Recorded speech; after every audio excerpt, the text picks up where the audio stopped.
Thank you, Ilaria, Trudy, and Jade for joining us here today and kicking off session number 3. That was great. I've got lots of questions, but and I'm sure many of you do, we might just hold off on Q&A with the 3 of you, if that's all right, and wait to the panel discussion at the end. And if you do have questions for any one of the speakers, we can go from there. So what I might do now is I might just invite one by one our panel members up. Starting with Dr. Johnny Bork. Johnny, if you could join us on the stage, that would be great. Johnny, as you know, is a research fellow with John Walsh and a gentleman with lived experience of mild, moderate, and severe injury. Johnny, we'll see up here. Catherine Ephraim's. Catherine is at Royal Rehab, and she is a private clinical psychologist. Associate Professor Graham Simpson. Graham, as you may know, is a registered psychologist and accredited social worker. Please feel free to join us up on the stage. Jenny Johnson is Stream Manager, Trauma, Pain, and Rehabilitation from the Agency for Clinical Innovation.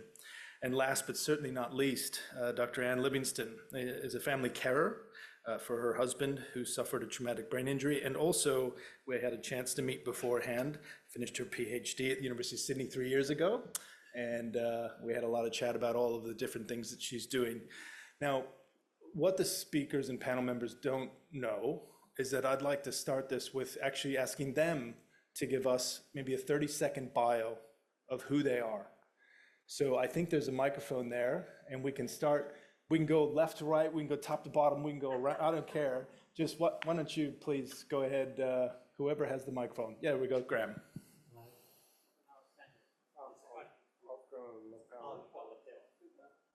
Johnny, you want to start us off? Is that working? Hello? Hello?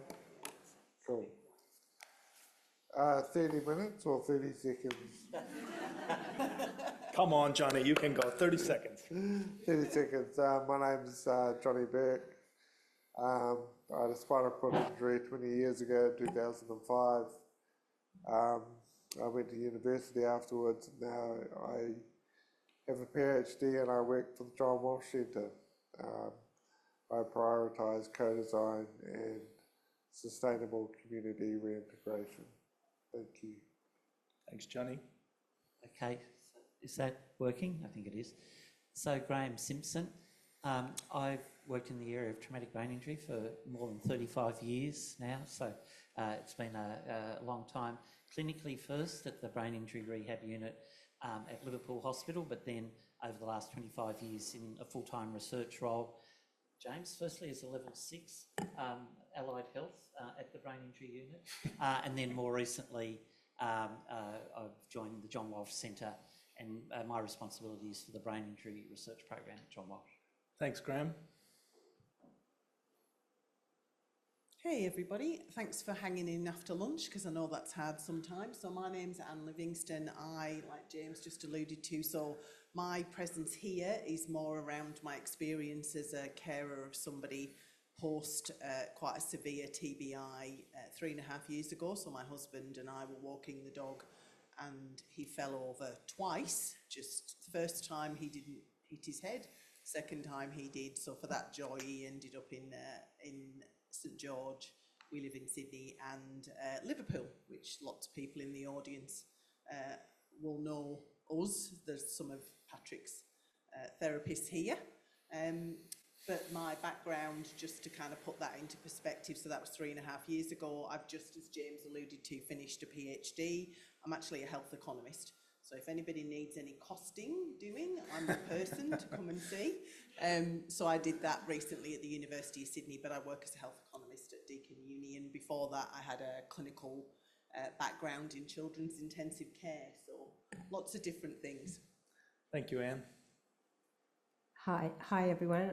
My name's Jenny Johnson, and I'm a physio by background. I started my career in brain injury and neurosurgery, and spent a lot of time in general rehab and spinal cord injury more recently. And I guess in my role now I work for New South Wales Health, and I am a manager across the state networks of severe injury. So I cover brain injury, spinal cord injury, pain, general rehabilitation, burns and road trauma.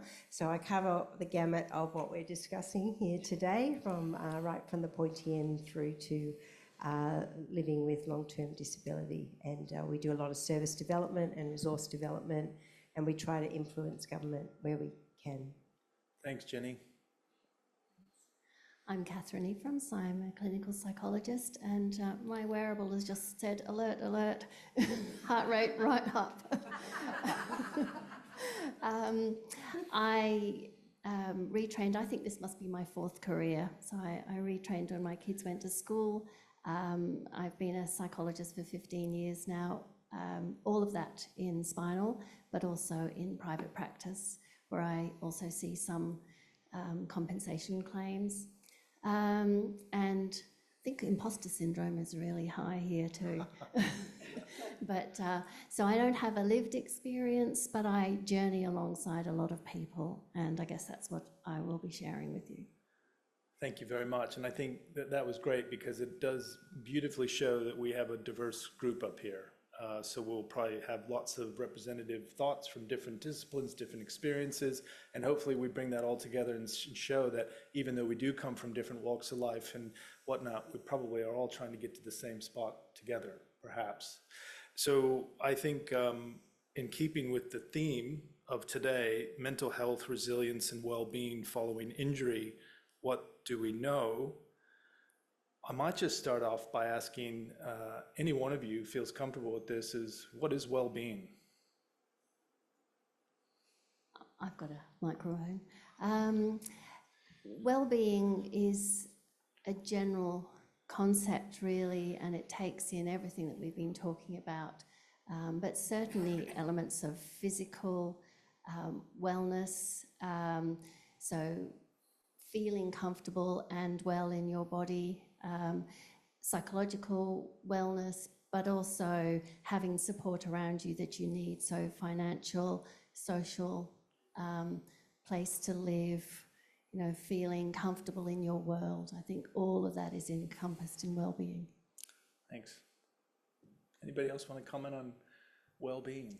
I also think opportunity, so it's how we are and where, but also the opportunity to grow and to expand in our lives. Thanks, Graham. I was just going to add that I think safety is really important as well. I think we've touched on that a few times today, that it's not just about, you know, you can have a house and you can be socially, you know, you might have a really good social network, but I think it's also about safety and some of that kind of more psychological and emotional well-being as well. Thanks, Anne. Anybody else want to talk? Johnny, you got anything you want to say there? I think well-being's been in the play zone, probably. Yeah, it's a holistic concept, you know, biological, social, physical. And I'll throw it back at the panel. Is it quantifiable? Should it be? I think we can quantify elements of it. I think Ashley is nodding at me. We can quantify parts of it, but a bit. I really think Ilaria's talk, you know, it's the things that we can't see, that we can't feel, the connection, how we're feeling internally. So putting the bits together is a challenge. Would agree, Graham. I think there are both subjective, and which is kind of what you're saying, but also objective elements. So there are things about like employment, income, housing, which we can measure. But you can be in the best house and not feel very good about yourself. So so that's why it has both those dimensions. Yeah, thank you. Anything, Anne? I was just going to say, I think some of it is probably quantifiable, but I think there are also elements, because what I think, you know, is good for my well-being and what I want out of my life is going to be different, because it's very individualised and tailored, right? It's going to be different for every person, because we all are individuals and we all want different things. So I think some of it may be quantifiable. I know everybody probably in the room, the researcher in me likes filling out forms and, you know, data. but I think some of it isn't always, you know, or it's maybe not like perhaps a little bit more subtle than that. I think it's separating objective and subjective interpretations of well-being. For example, I like to research social participation after spinal cord injury. And as an example, you could have 100 friends in your social network, but if you're dissatisfied with that 100 friends, and you might be far more satisfied with just having 2 friends. But the quality of those friendships is so high that that's actually beneficial for your well-being, as opposed to having 100 friends, but not actually enjoying the company of those 100 friends. So it can be more subjective than objective. I also think it can be dynamic over the lifespan. Okay. So that it can change in what well-being means, and also we don't always choose everything that happens to us in life as well. So our well-being might modulate depending on both our actions, but also the external environment. So it's fascinating, Graham. Thanks for everybody's comments there. That gets me thinking. So in full transparency, and this is not about me, but I've spent the last 20 years studying trauma, you know, and people who've had an adulthood trauma. And I've always struggled with someone asking me, will I recover? And I throw this to the panel and for all of us to think about what is recovery, noting Graham's comment also about it's dynamic. So my recovery idea is probably very different than, say, Graham's idea to recovery if, God forbid, we had an injury or something like that. So can the panel actually speak to the fact of what is recovery in your experiences, and do you have any perhaps examples of where recovery was featured? What does it mean? I say that with this. I've had shingles. I've recovered from shingles, but I can never be someone who's not had shingles. So have I recovered? Well, I think recovery, you know, we hear a lot about person-centered rehabilitation, person-centered care, putting the person at the centre of their journey. We hear that repeated over and over again. And essentially, that's people defining what recovery is for them. Everyone presents in a different environment with different set of variables. And so recovery is, you know, what's important to that person, what contributes to their well-being in their world. Thanks, Johnny. Yeah. I was just going to say 2 things. Well, actually, no, I'll preface it and say, you know, I think recovery is variable and for each person it's going to be different. But from my experience across all these ranges of injuries and lifelong disabilities, I suppose, it's when people have found joy and purpose. So, you know, to me, when you said what's well-being, I was thinking it expresses itself in joy. And I think the other component that I think is really critical is that ability to find a purpose, and when people achieve both of those things, then, you know, potentially recovery is achieved, but then, as Graham said, it might be dynamic over life as well. Yeah, yeah. Yeah, so I think it's the ACT approach, finding value, finding meaning in life, and we're always changed by everything that we experience. But if we can move ahead and look forward with purpose, with some positive view, yes, maybe we call that recovery, and allow that flexibility. Sometimes we'll fall backwards, but it doesn't. If it doesn't stop that forward view, then that's probably recovery. Thanks, Catherine. I was just going to say, so James and Catherine and I were having a conversation just before, actually, like in the lunch break, around that maybe it's just that we're all, you know, parts of our own experiences, right? That, you know, and so maybe the interpretation of recovery, and also what, you know, like you alluded to, James, what you think is recovery, and, you know, is it full recovery? Is it partial recovery? Is it the best recovery? Does it really matter? Is it just a word? Is it about, you know, finding whatever works for you and being able to, you know, get some joy in life? And, you know, and like people have alluded to, and, you know, and like Christine said earlier, you know, like, it's not always a good day, and that doesn't matter whether you've had a, you know, a brain injury or a spinal cord injury. Everybody's days aren't always good days, but it's about finding the good in the day, which really, you know, Catherine and I were saying before, really resounded with us, just that particular word. So, I do think it, you know, it depends on your interpretation of recovery, and I also wonder whether that's about expectations, because your expectations for your shingles, or, you know, my expectation for my partner Patrick's recovery and his recovery, are probably quite different, as they probably are for, at the time our son was 11 when Patrick fell over, and I'm very grateful that he actually wasn't with him. But again, probably his interpretation of things at 11, 12, 13, he's actually 15 the end of this month, is again, you know, so that's all, that changes over time, right? Because we are all this amalgamation of all of that experience, and like Graham alluded to earlier, you know, some of it you can control, and a lot of it you can't. You know, it's really fascinating listening to you all, and I'm sure everyone in the audience who is a clinician or has themselves been a patient, we all can remember the one or two patients in our career that made us stop and think and scratch our head, and, you know, their presentation, you know, challenged the acumen of our best abilities. I'm recalling a patient years ago who I asked that question about recovery, and he's one of those patients who was just a real thinker, you know, like you could always tell he had something going on. And he described his recovery as, I have two pathways in life.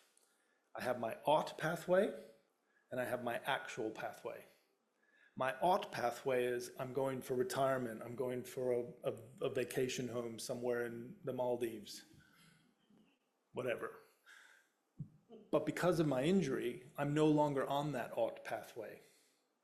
My actual pathway is at odds with my ought pathway, and I'm pissed off. And I didn't know what to say. He said, but you know where I've actually landed? I says, I don't know. I've allowed my actual pathway to become part of my ought pathway. And so to me, that was recovery. I'm wondering if you have any comments about that, or perhaps a patient that you're willing to share really made you go, wow. And I just a very brief thing, and this goes back to Lisa saying, what's your theoretical framework? So one of the theoretical frameworks around exactly that thing is called biographical disruption. And what that's about is the fact that the ideal pathway is kind of like the more normative pathway or expectations. Yep. And then after a major illness or injury or something like that, there's a disruption to that. And so there is one body of theory around what's called biographical disruption, where you're then on a very different journey from that kind of normative kind of pathway. Yeah, yeah. Oh, Graham, it's really convenient that you've mentioned that, because that was the subject of my master's research. Biographical disruption. It's fascinating, because whether we realise it or not, we kind of have this idea of our life journey and our life expectations, and we have like this kind of story narrative around where we're going in life. And then, you know, when something happens like a severe injury or a mild injury, it kind of changes where we're going to go, where we think we're going to land. And so to try and get back to biographical continuity, which is kind of the opposite of biographical disruption, we need to feel in control of our actions and in control of our journey. And so that's when you get put into a clinical environment of like rehabilitation. It's giving the person some sense of control. And I always remember one of my participants in my master's research I did qualitative research where I really did a deep dive into individual experience and rich experience of the individual. And they were really, really upset at one point in their journey because a doctor had repeatedly prescribed the same antibiotic. And I asked them, well, why did that upset you so much? And their simple answer was they didn't ask me what I felt about taking those antibiotics. Did I have a range of choices? What were the side effects? They didn't describe the side effects. They didn't explain how long I was going to have to take them for. Would I develop a resistance to those antibiotics? And then once they were given that information, then they felt more in control about taking those antibiotics. So it was something as simple as that helped to restore a sense of biographical continuity. That was rather good of you to raise that, Graham. That was fantastic. That blent right into that, It wasn't Johnny. rehearsed either. Yeah. It wasn't prepared. I saw you guys in the corner beforehand. I don't know. Thank you, Johnny. Do you want to say anything to that, Anne and Jenny? Or Catherine, sorry. Okay, great. So noting that our panel discussion here today is psychosocial strategies to reduce the risk of psychological injury, and all the things we've heard today and just recently from Trudy and Hilaria and Jade, I think about, hopefully we all agree here, and this is not meant to trigger anyone, and if it does, it's not my intention, but Trudy put up a slide there from Sam McLean's studies, who's a friend of ours, a colleague of ours from North Carolina. He's an emergency room physician that I think it was 900 some odd women who'd had a sexual assault. We know that's sadly quite prevalent in our society, that their body pain diagram looked actually very similar to someone who'd had a motor vehicle crash. As Trudy quite rightly says, a different mechanism, but no doubt equally traumatic, if not severe. So I raise this because strategies, how do we strategically think about interacting with these people, humans, who have come to their adulthood trauma, noting that they have not lived life in a vacuum? If our stats are accurate that 1 in 5 men have been sexually abused as kids and 1 in 3 women, how do we deal with that from a strategic perspective in the clinic, noting it's a really challenging topic? I might just follow on from what Johnny was saying, and that is, firstly, ask them. Talk to the people. See what they need. And then not treat them in a vacuum. We've talked about the cross work really between the disciplines. I'm lucky working in an inpatient facility where we work. We were discussing this as an interdisciplinary team, not a multidisciplinary team. It's just a bit of nuance, but the interdisciplinary team means that we have shared goals and we often work together. So we will see physios and OTs working together, and maybe I'll join them if there's a reason, if there's pain or fear or something. So we'll have multiple clinicians from multiple disciplines working for a shared goal with a patient. That's interdisciplinary. Whereas multidisciplinary is we all keep in our own lanes. We're there together, sure, and we talk, but we don't really share. And I think, when we're talking about wellness and recovery and reducing injury, having that person-centered means talking to them first and then talking to each other and working as a team, collaborating with the person. Catherine, thank you to that. And before you go, I might just say, Jenny, actually, no, I'm going to take a step back. Please, Jenny. I was just going to comment that, people present to emergency and their reaction to their trauma, mild, moderate or severe, is often kind of behaviourally exhibited through distress in the emergency department. And I think there's an opportunity, and I know a lot of Trudy's work's done that, but also Michael Nicholas's work. We know if we screen these people properly, we know who they are, and then we can intervene early. And so I think the opportunity, the strategy is for more proactive screening in emergency. We know that, and there's a high percentage of people presenting and representing in that the presentation on, 10 admissions or more. A lot of those people are chronic pain patients. So I think what we tend to do is put a Band-Aid and send them away, hoping that their circumstances have been addressed, but clearly not, because they represent. And many of these people aren't just presenting to one emergency. We did some work a few years ago with New South Wales Ambulance, and we found that they were presenting from anywhere from Lismore to North Shore to Liverpool to Westmead, and they had multiple hospital presentations. So I think, there's an opportunity to screen and ask questions and commence that by conversation, but then to funnel into appropriate treatment strategies.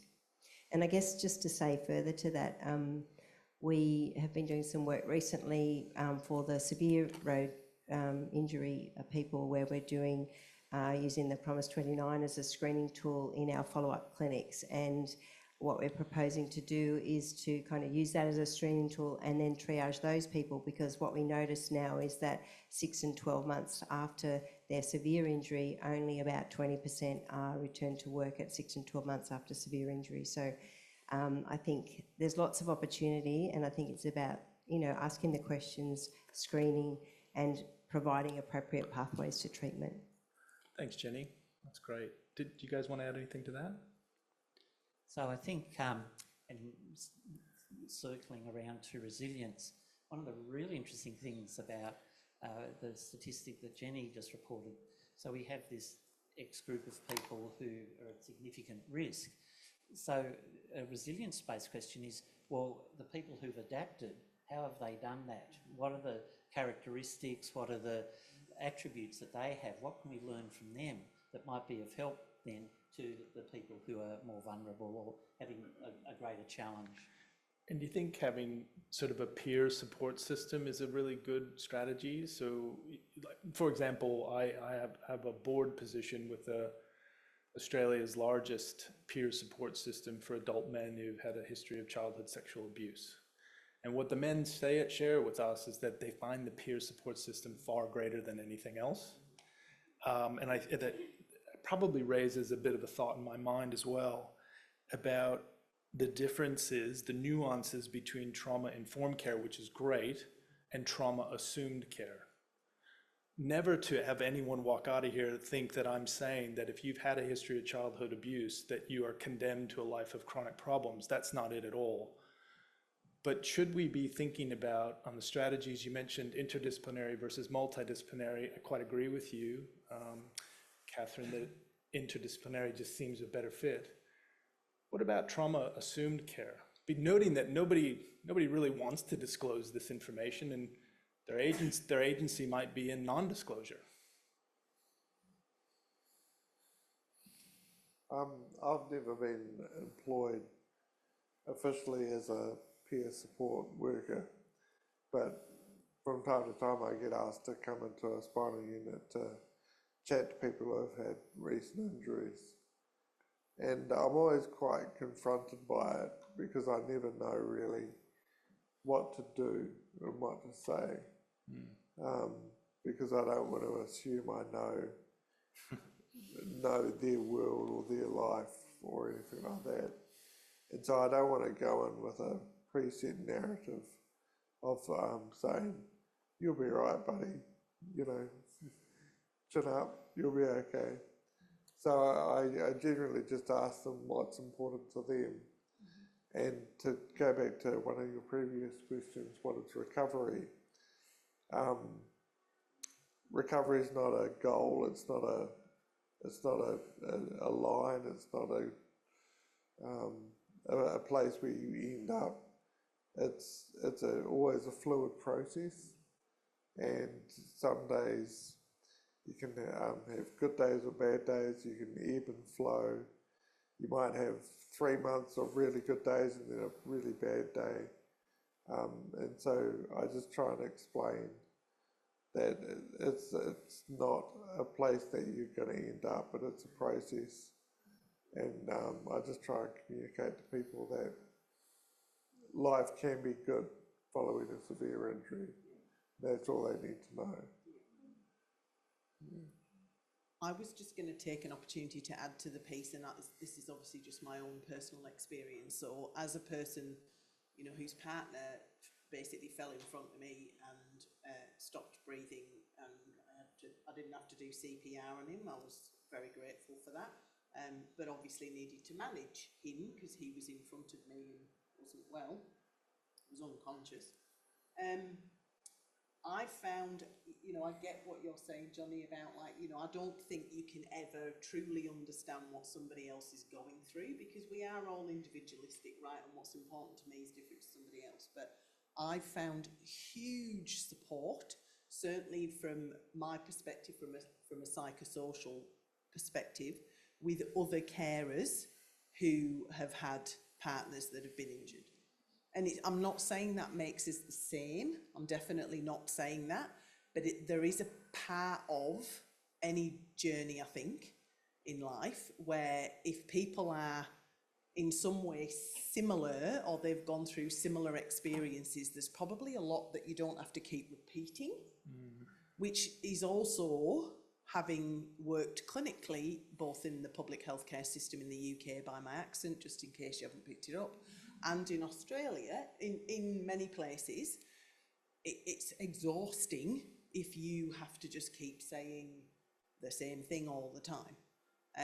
So I personally have got a huge amount of psychosocial support and comfort from people who've gone through similar things, and actually it's their partners that are the ones that have had the injury, because there's a lot of unsaid things that we don't have to keep repeating. And I think I was saying this earlier to somebody, just indulge me while I have the mic. The other thing that is I find really difficult, and Patrick, my partner's, found really difficult, is he doesn't have anything physically, and I think a couple of people have alluded to this earlier.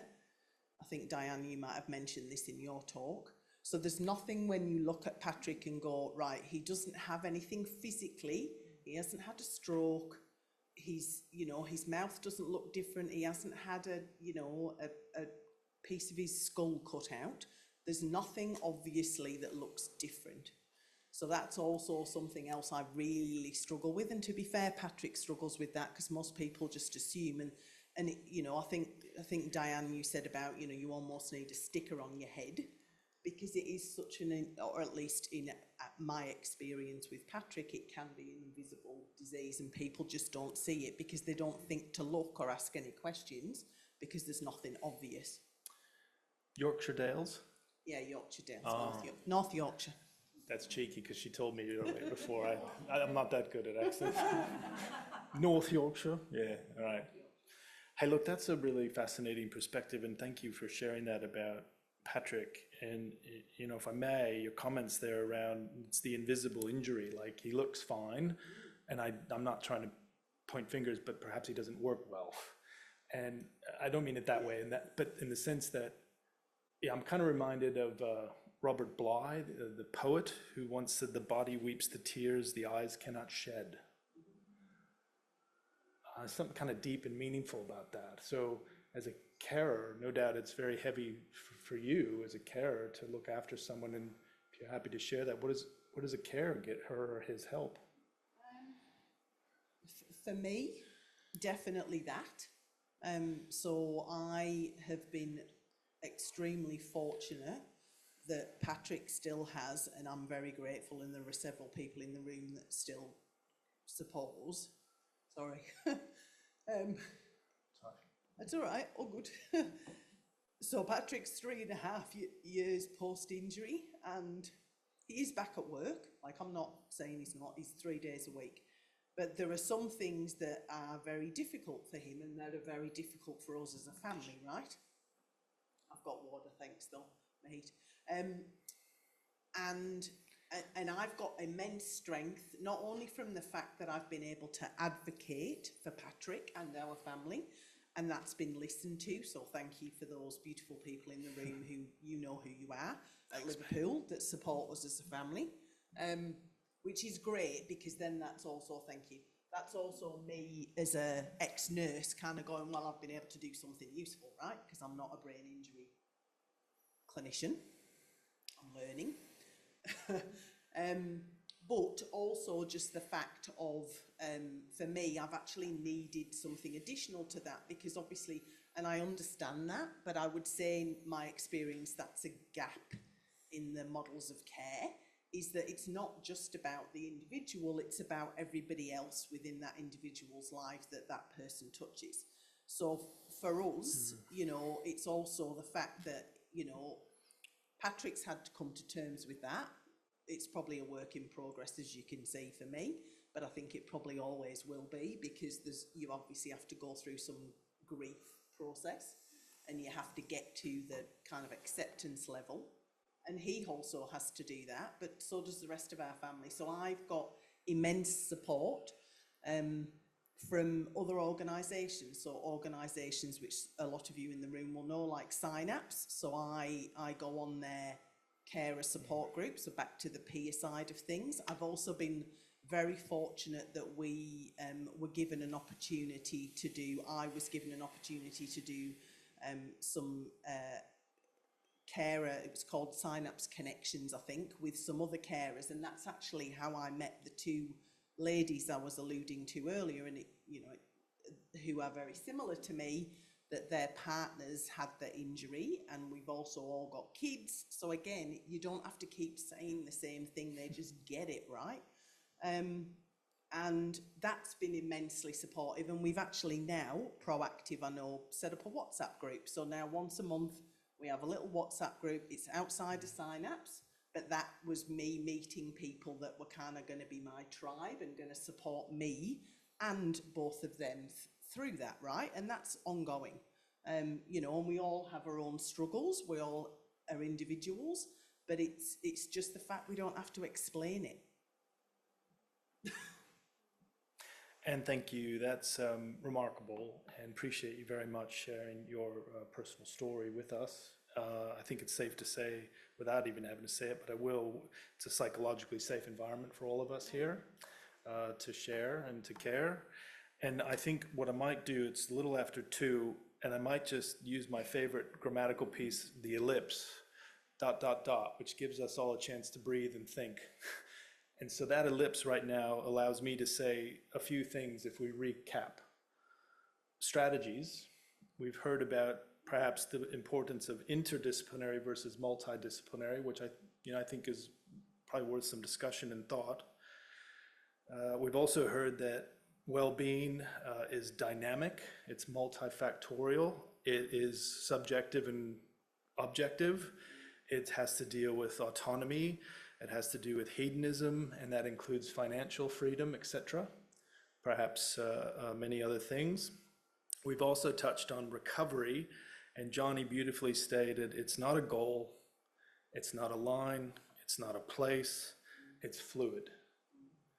So we have to appreciate that.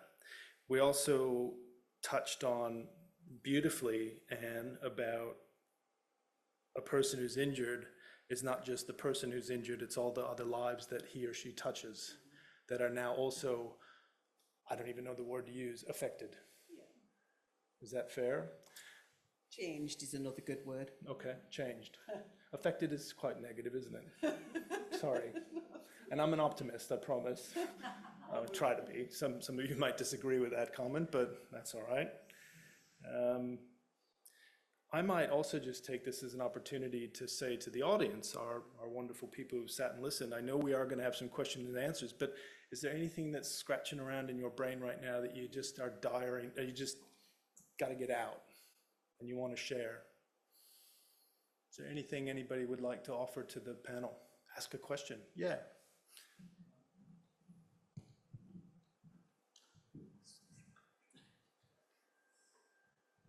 I just wanted to say how much I've appreciated you guys and your, honest sharing of experiences, and just what really stood out to me was that idea of the peer support. I think in life, any big problem that someone's having that's very specific, having other people who can walk that journey with you sounds really important, probably something that we can remember with our injured people that we're working with, whether it's the direct injury or the impact of other large problems in their life that might also be impacting their injury experience. So thank you for that. Those insights are really helpful.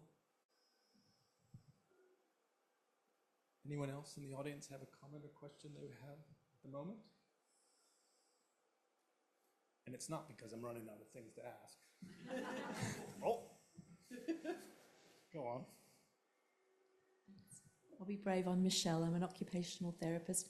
That idea of biographical disruption, I was interested in that as an idea and wondered if you think that people who've got a really strong feeling of what their life pathway would be or should be, if they would feel more of a sense of disruption, or if that means that they're just more determined. Or whether, you know, someone who's perhaps a little bit more vague about what their life might be might feel less disrupted. It was just a thought that came to me. What would you say to that? Thanks, Graham. That's all right. I think there's a couple of things, and I'll handle it just kind of tangentially, but it's the point, which is a couple of where I worked clinically as a social worker for 13 years before I moved into research. A couple of the women who were parents of children who were the most distressed and never got through their thing were people who had kind of invested the whole of themselves in the life of the person that was injured.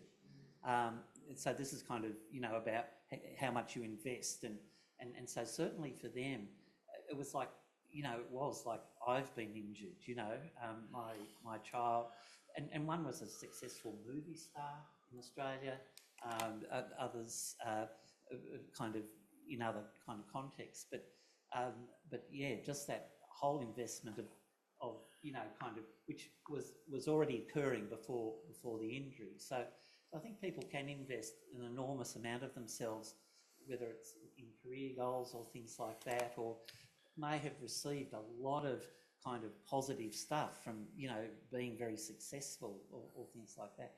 But it doesn't have to happen at high levels. It can, you know, happen at the local level or whatever. But it's just part of that injury of self. So, and that. But then you have some incredible people say, all right, well, I can no longer do that. I'm now going to invest all of my stuff in something else. So it's not a straightforward relationship either.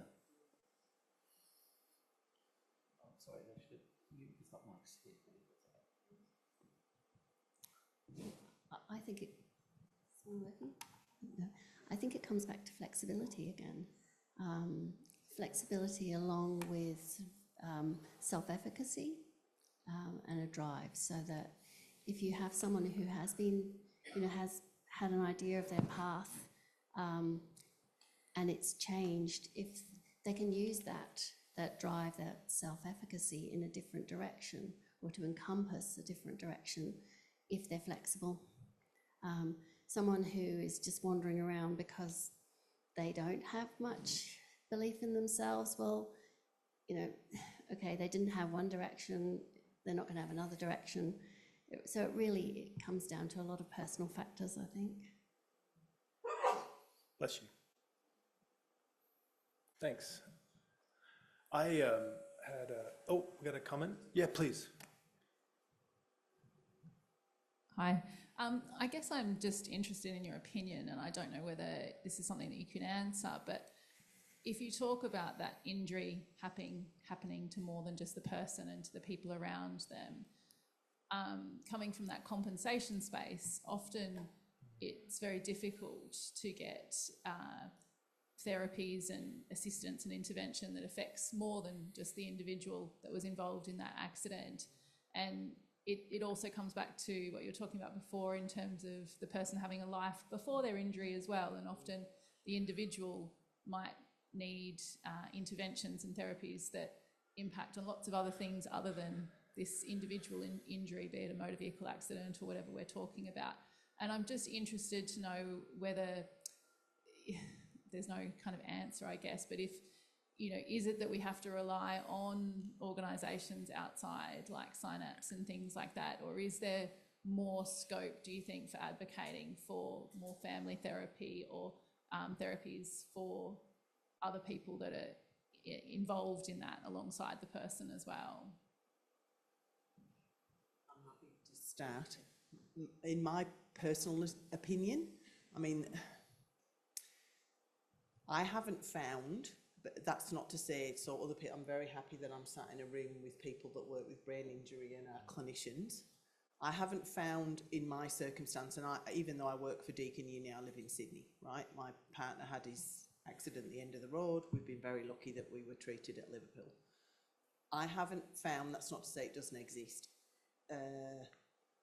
what I think is adequate support for me and our son. That's not belittling at all any of the support or input that we've had at Liverpool, but I do think it's quite different when you're perhaps dealing with the person with the injury versus the other people that are within that person's network. I do think that's different. And so how I've found my support is Synapse.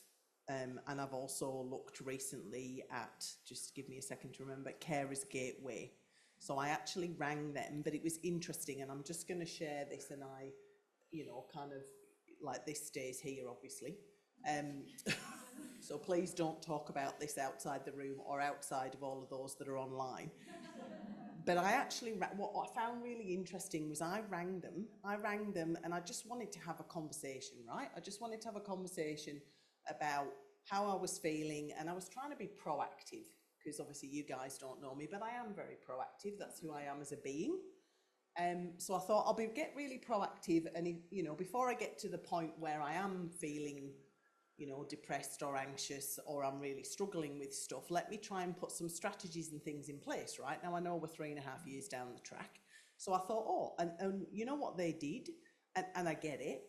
They did and I'm trying to remember what it's called. Is it HADS? Is that thank you? Oh, I'm glad I remembered that acronym. So they did one of those on me, right? And I'm not saying that you shouldn't do that. I understand. And this was full, right? And he did that, and he basically said, well, you don't qualify because your score isn't bad enough, politely. Obviously, that's not because he was I don't know that he was a psychologist or a counsellor. He didn't exactly say that, but you get the gist. So I was like, right, okay, so me being proactive, I've reached out, but I don't qualify. So have I got to actually sound and say a thing that's worse than I'm actually feeling? Like, have I got to lie?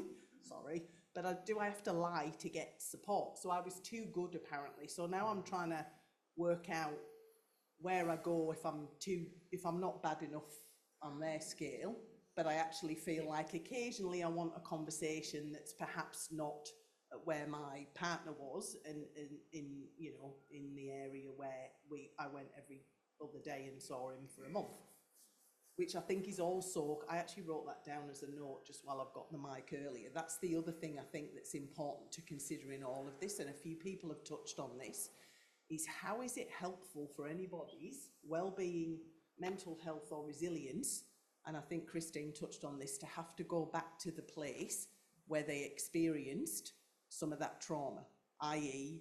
the hospital and inpatient side of this journey. So I'm going to leave that with you. Just taking it from the personal to the systems level. Yeah. So disability funding, of course, used to be block funding, you know, back in the 60s and the 70s. And so you'd fund agencies, and people with disabilities would come and just sit at the table and do very little and stuff like that. And so the next shift then was to individualise the funding to try to solve that problem. But in individualising the funding, it then has created this whole other layer of problems where you then can't, it really restricts and limits the support you can provide to the social network around the person. So I think they need a new funding model that not only places the person with a disability at the centre, but also recognises that I know from research that one of my PhD students did, that families provide, this across spinal cord and brain injury, 60% of all the care. So only about 40%, this is in New South Wales, of the support provided to people with a brain injury or spinal cord injury is delivered by formal services, and 60% is informal care by families. So we kind of, at a systems level, need a different funding model that recognises the need for that broader support.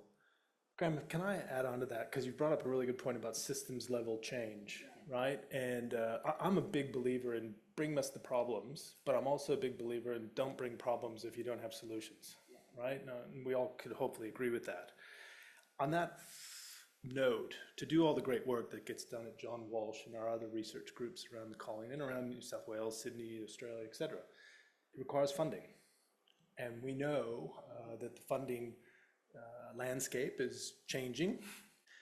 It is, now I will say this, here's a plug for the calling, this is shameless here, but we've got 134 level A through level E researchers in the Institute, and they have all their students and HTRs, et cetera.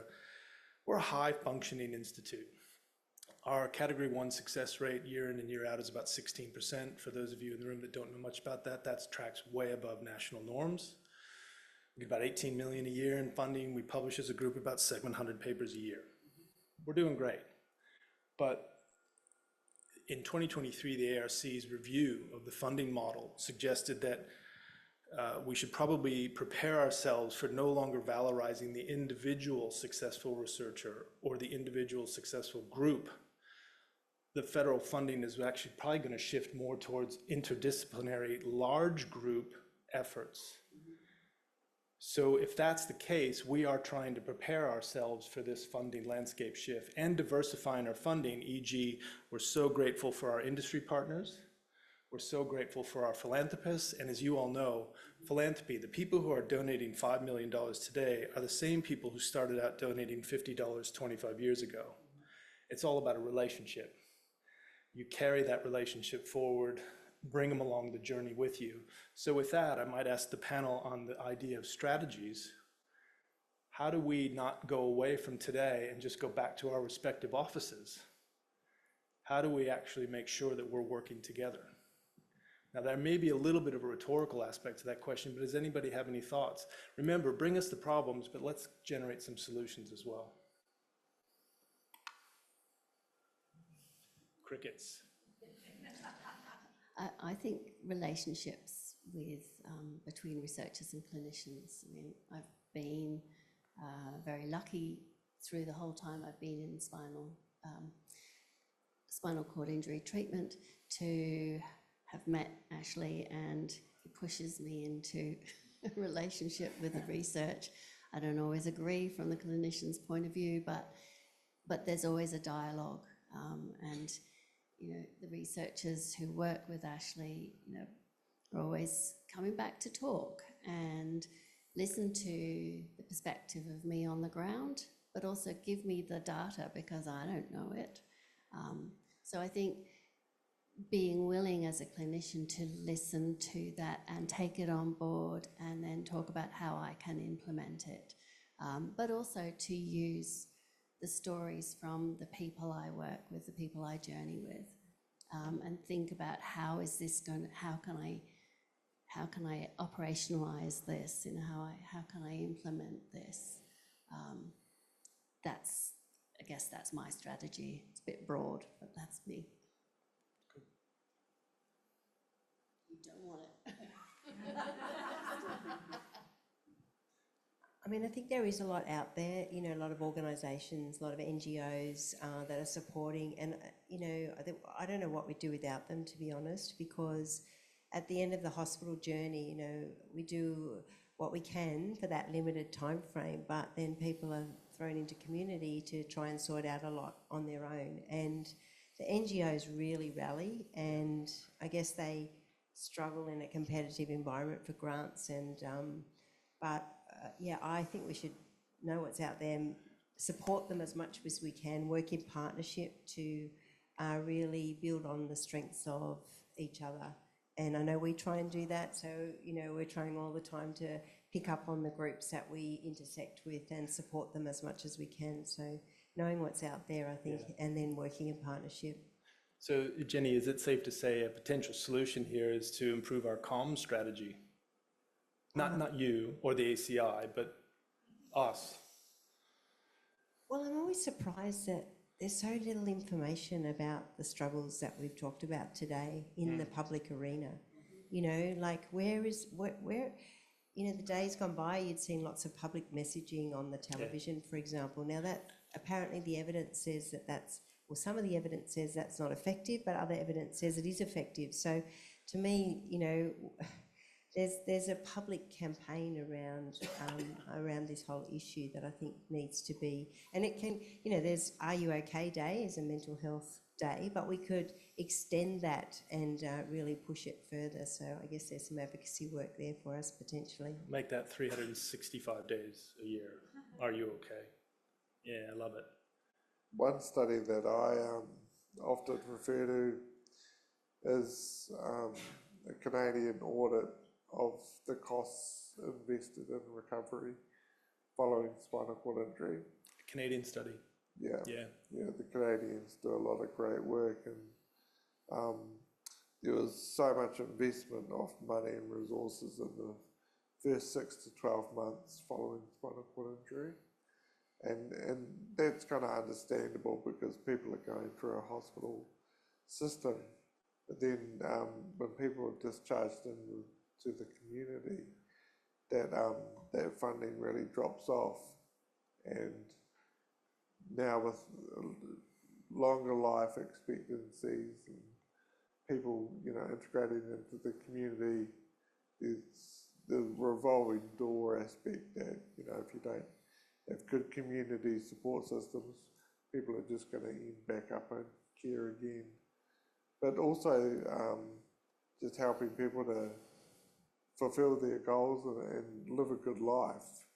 There needs to be more investment in community supports for families, for the person with the injury, for children, making sure that people can operate in the community without having to spend all their time managing their injury, and so they can actually not get exhausted by managing their injury, but actually, you know, go to work and be involved in leisure and community groups. Thanks, Johnny. I love chatting with you all the time here and other places, and you remind me of the Harvard study, the adult development study. You're probably familiar. It's 80 some odd years in the making, millions and millions of dollars spent, and actually what it comes down to, happiness in adulthood, is feeling connected with your community. Isn't that fascinating? We've probably known that for 60,000 years, and this isn't for the minutes by any means, but we had to wait for Harvard to tell us that was the thing. Leave it to the Americans. That was a joke, but not funny. Thanks, now it's a joke. Just following on from this, I mean, one of the things in New South Wales, but in other states, but New South Wales, with both iCare and NDIS, we have an enormous potential or promise for pathways of care that actually can extend, you know, really across the lifespan. I think the challenge is to make them work, and that. But compared to many parts of the world, we have enormous potential in New South Wales. But we know the problems with NDIS. It's not a mature scheme yet. iCare is a much more mature scheme, but also faces its challenges. But we need to be thinking. We actually, you know, we have major resources in this state for providing, and I just know this because when I started back, you know, before many of my colleagues in my unit were born, disconcertingly, you know, there weren't those pathways. You know, those are things that have happened over the last 20, 25, 30 years. And so I think those provide, you know, the promise, but it's kind of trying to get them to work in reality. That's a significant challenge. Thanks, Graham. Hen. I'm just mindful that we've all like been passing the baton. Sorry, that's quite funny. I think, so I'm agreeing with what Jenny said. I think there's a huge piece around advocacy, and there's a huge piece around the fact that we need to increase public awareness. I honestly think, and I am putting myself in this category as somebody that I don't think is, you know, I'm well educated. You know, even before I did my PhD, I had a master's, I had a graduate diploma, I was educated in the UK. I've worked clinically, it's not like I don't understand healthcare, and still, I don't know whether I really understood. I probably had a bit of an idea, maybe more than most, but I don't think I truly understood, because, you know, how could you ever really understand something unless you go through it?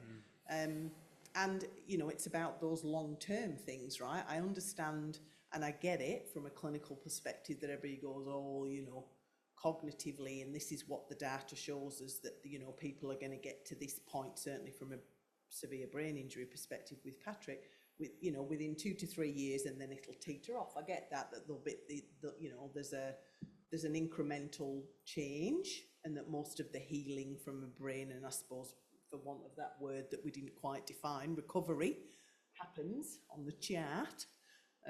Not necessarily in real life, but on the chart, it happens within that 2 to 3 years. But then what happens after that? So honestly, I think public awareness is, in my opinion, woeful. I don't think most people have a real idea about what any of that looks like. And I'm not just meaning brain injury, I'm meaning spinal cord injury, like that long term, what that looks like.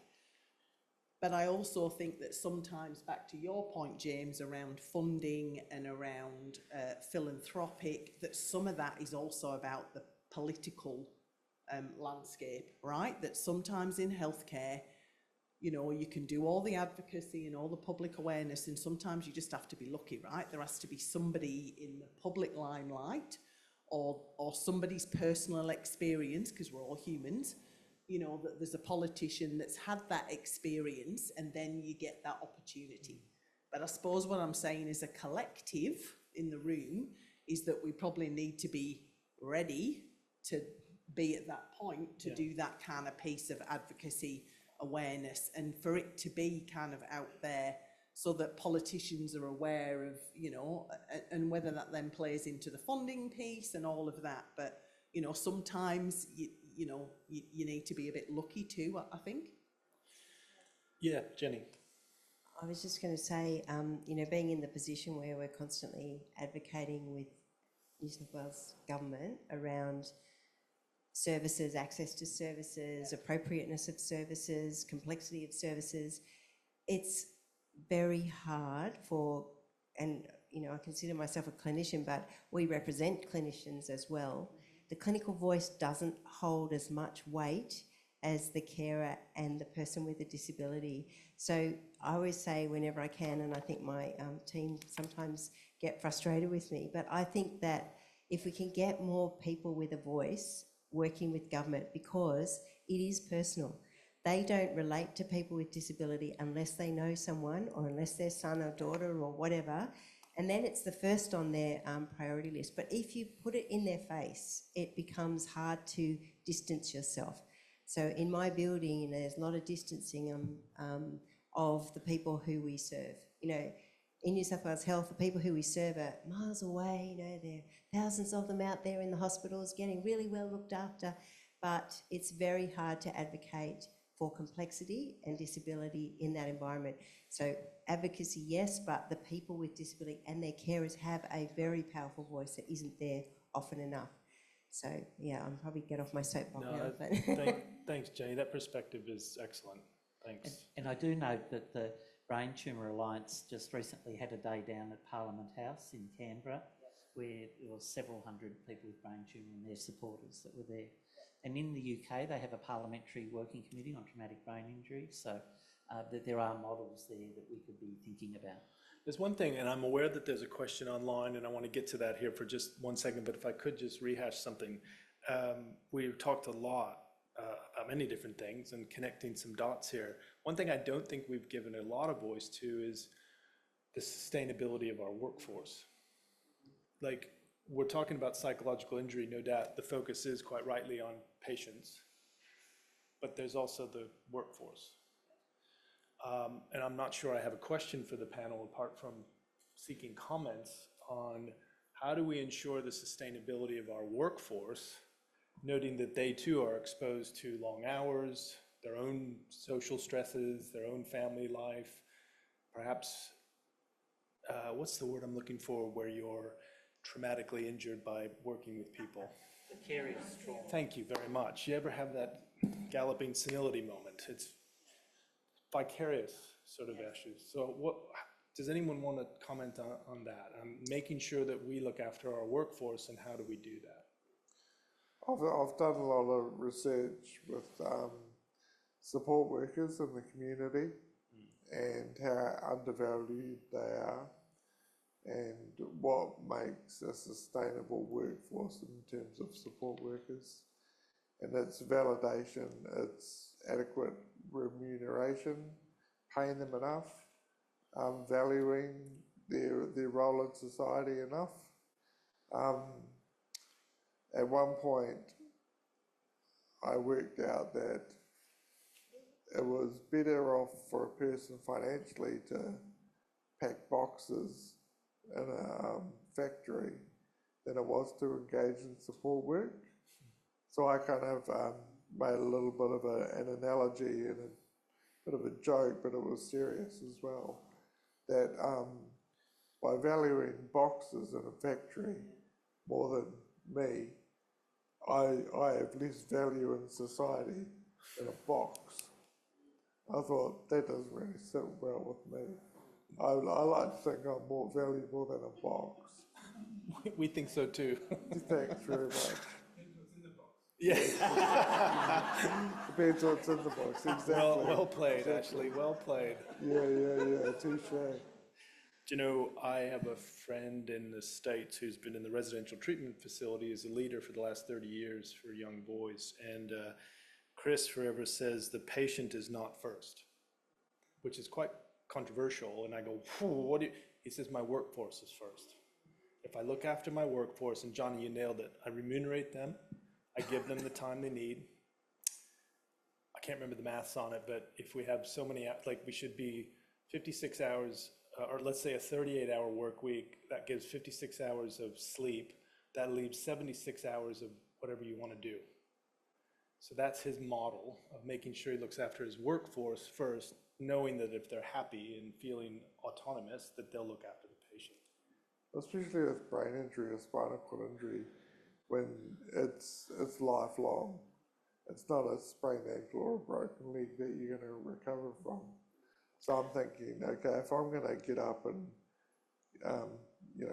get amongst the world and live my life, for the rest of my life, I'm going to have people come into my bedroom and get me into my wheelchair every day and get me dressed. Otherwise, I'm literally going to just lay in bed and not get up. So it's something I have to deal with, whether I like it or not. And another issue to illustrate, could you come over here, please, Jim? Could you grab my controller and push it back on there? Push down as hard as you can. There you go. Good work. It's explaining things like that to people. It's the constant vigilance and exhaustion that goes with explaining things to people. Just like that. You're always thinking about that, and that's just managing your injury. And then that, it's not taken into account your role as a parent, as a worker, etc., etc. It's a very powerful message. Thank you, Johnny. I want, Graham, can I ask real quick, online question? Question online. Is there a reason as to why so much of the support is coming from the family in the instance of which may lead to carer burnout? So the question is it the family's choice to provide this high level of support, or is it in place of a lack of available formal support? I think it's both. So some families would choose to do that and do. Some families do it more out of a sense of obligation, or that there's just not viable alternatives. So I think it's both. But then we have to be careful then not to call the person with the disability the loved one, because not in every family is that person a loved one. But that's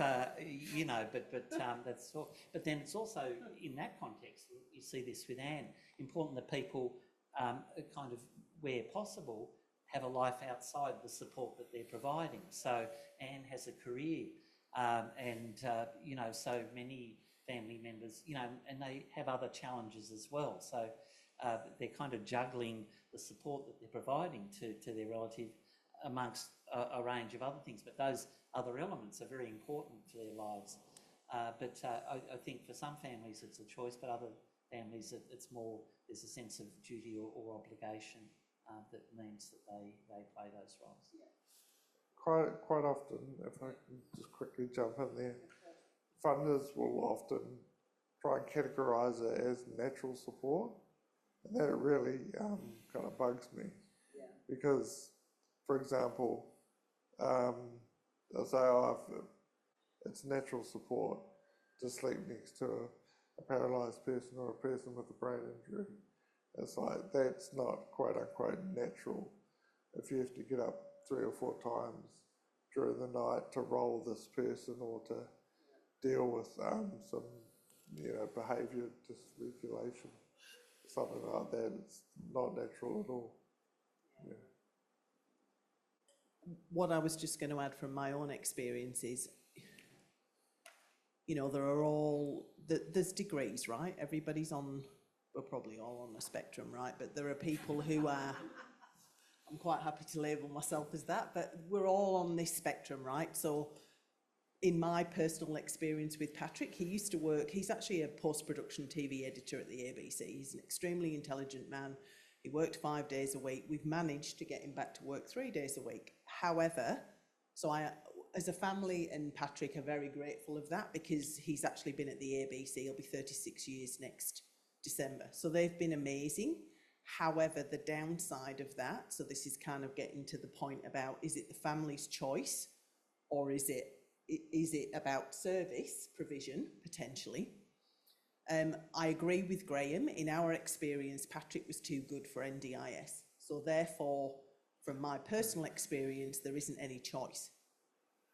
Because, and that's not to take away, and hopefully I've said this enough times, that's not to take away from every single support that we've had in 3.5 years, from the people in the ambulance that came out and scraped him up off the floor, to him being in intensive care for 4 nights, to him being at St George, to everything that anybody that's ever supported us at Liverpool. And that still continues to do that, because we do, Patrick and I still do go out for, you know, sessions out there. But that's also difficult because, like I said, he's, you know, he doesn't look different, he's invisible. So in our circumstance, there isn't a choice.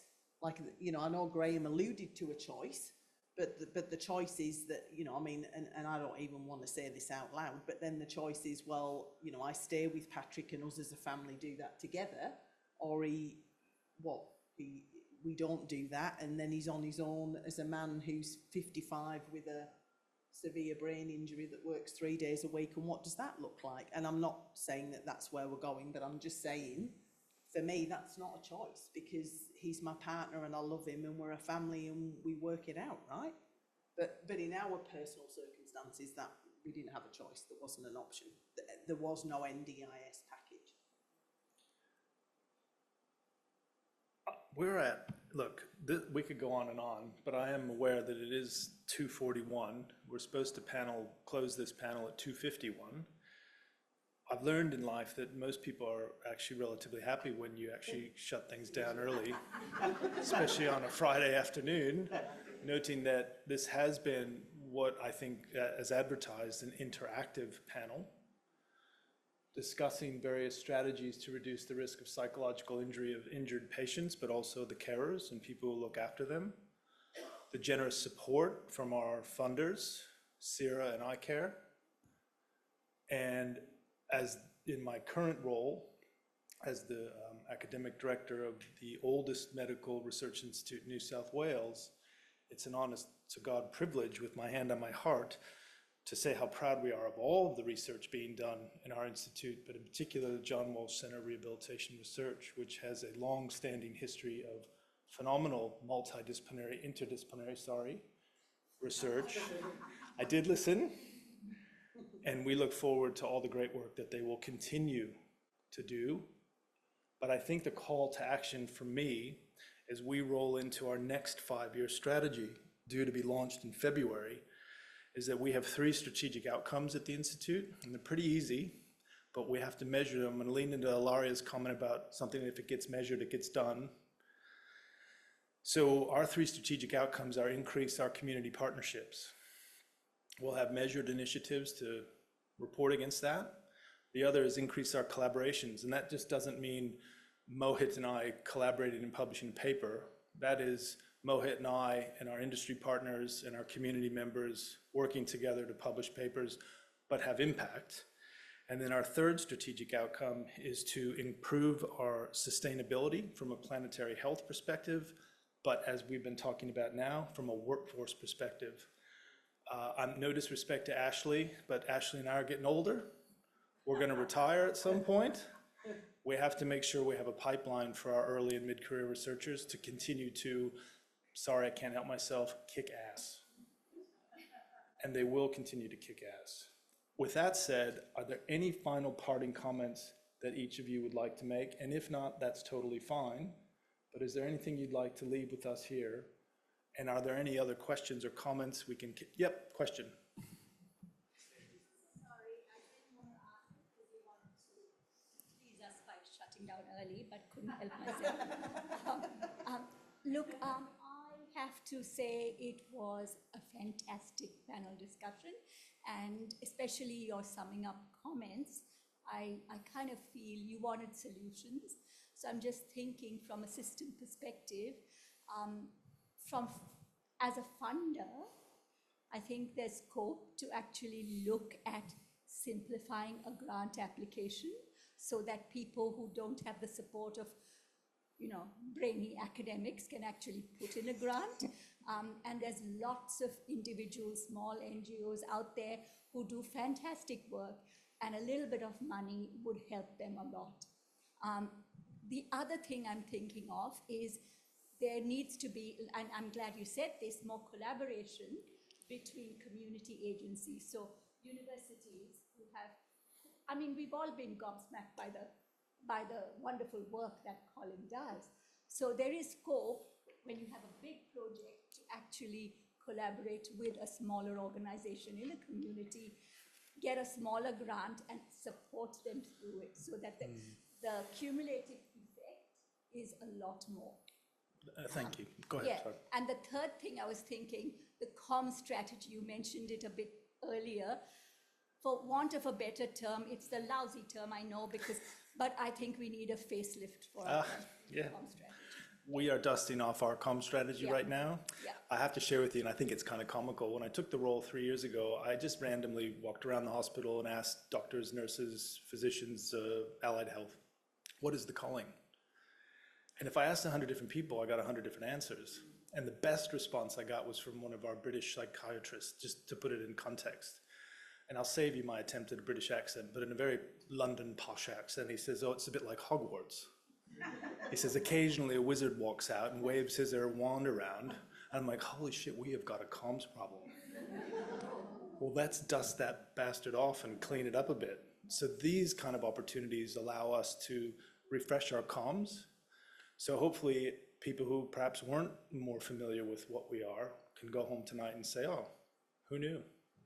And instead of interdisciplinary, I love that word, we need to think broader to interagency. Yeah, thank you for that. Industry partnership is a huge part of our next strategy going forward, of which we will lean into John Walsh and their experience on how to do that well. Any final comments from our panel? I was just going to say, firstly, because I don't think I acknowledged this, thank you for the invite. So from Ashley and team to be on the panel. And secondly, I just want to acknowledge, one, enabling me to share my story, and two, for listening and interacting, and just keep being kick-ass, basically, because you make a massive difference to the people that are out there, not only your patients, but also everybody else within their network. So thank you.